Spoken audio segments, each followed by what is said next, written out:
National Weather Service in Albuquerque has issued a severe thunderstorm warning for southeastern Roosevelt County and east central New Mexico until 4 p.m. Mountain Daylight Time.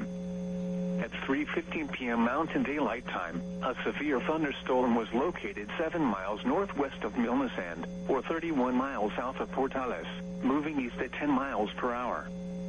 Hazard, 60 miles per hour wind gusts and $half-size hail. Source, radar indicated. Impact, hail damage to vehicles is expected. Expect wind damage to roofs, siding, and trees. Locations impacted include Dora, Milnesand, and Pep. Move to an interior room on the lowest floor of a building.